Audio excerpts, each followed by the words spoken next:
उम्मीदवारों की तुलना कर रहे निर्दलीय उम्मीदवार महोदय। ये बाड़मेर चाहता कि उम्मीदवार कौन है उस सच्चाई को उस पर आओ। आप एक सरकारी कर्मचारी के सुपुत्र हो। हरीश चौधरी, मैं खुद सरकारी कर्मचारी का बेटा हूं। कैलाश चौधरी जी सरकारी कर्मचारी के बेटे हैं। हमने तकलीफें नहीं देखी है। एक सरकारी कर्मचारी के बेटों को तकलीफों का पता नहीं है।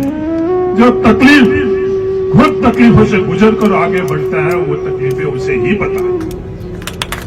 ये उम्मीदवार बेनीवाल कौन है, ये सवाल इस बाड़मेर में नहीं पूछा जा रहा है। इस प्रचार प्रसार के अंदर ये बात नहीं आ रही है। जो मीडिया आ रहा है, मेरा निवेदन है मीडिया के मित्रों से कि आप ये सवाल तो पूछे उम्मीदवार बेनीवाल है कौन। ये उम्मीदवार बेनीवाल का इतिहास क्या है। उम्मीदवार बेनीवाल एक सामान्य परिवार, जो आप लोगों और हमारे जैसे उस सामान्य परिवार से मेरे पिताजी सरकारी नौकरी के कारण थोड़ा सा एक कदम आगे बढ़े। और उम्मीदवार बेनीवाल के पिताजी की स्थिति ये नहीं थी, वो पैदल जाते थे। ये दोनों के दोनों उम्मीदवार पैदल नहीं जाते थे, मैं भी पैदल नहीं जाता था स्कूल में। बात बनाने के लिए, प्रचार प्रसार के लिए कह रहे तो अलग बात।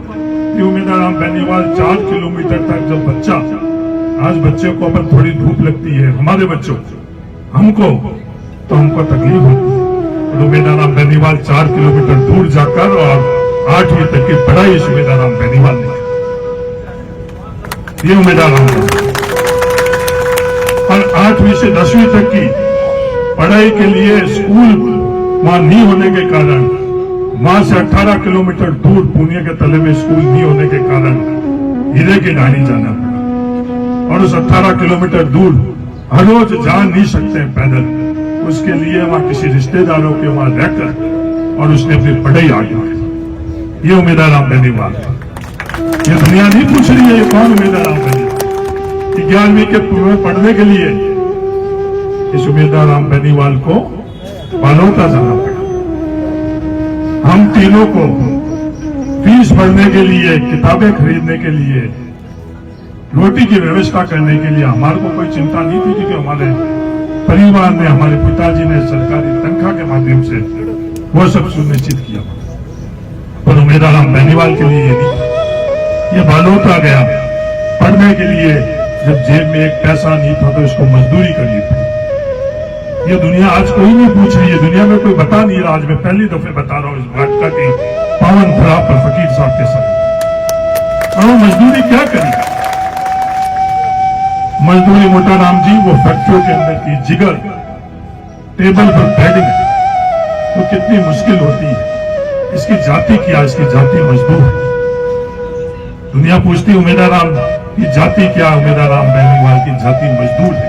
इस मजदूरी के खून पसीने से आगे बढ़ा, खुद को अपने पैरों के ऊपर अपनी खुद की मजदूरी की ताकत से इसने पढ़ाई करी। जब 11 साल के बच्चा, नौजवान, आज के समय में हम उसको क्या कहने, उस पढ़ने के बाद में सरकारी नौकरी के लिए इसके परिवार ने इसके कोई मदद नहीं करी, क्योंकि उनकी स्थिति नहीं है। आज भी हमारे लाखों परिवारों की ऐसी स्थिति नहीं है। उसके परिवार ने उनको आगे बढ़ाने के लिए आगे बढ़ नहीं पाई, इसलिए इनको जो भी पहली नौकरी मिली, पहली नौकरी किसकी मिली? कांस्टेबल की मिली। पुलिस कांस्टेबल की नौकरी के अंदर जो भी नौकरी के अंदर तनख्वाह होती, मैं उनसे बात करना चाहता हूं, उनको कहना चाहता हूं कि सबसे कम तनख्वाह किसी की है तो पुलिस की कांस्टेबल की। मजदूरी कर और पहला अवसर मिला तो ये पुलिस के कांस्टेबल की नौकरी। ये उम्मीदवार बेनीवाल, ये कहीं टीवी के अंदर आपको देखने के लिए नहीं मिलेगा। ये करोड़ों रुपए की जो एजेंसी जिन्होंने खर्च करी भी उसमें नहीं मिलेगा। फिर ये सच्चाई है या नहीं है? मेरे बाड़मेर की जनता से ये निवेदन है, सच्चाई तक आप लोग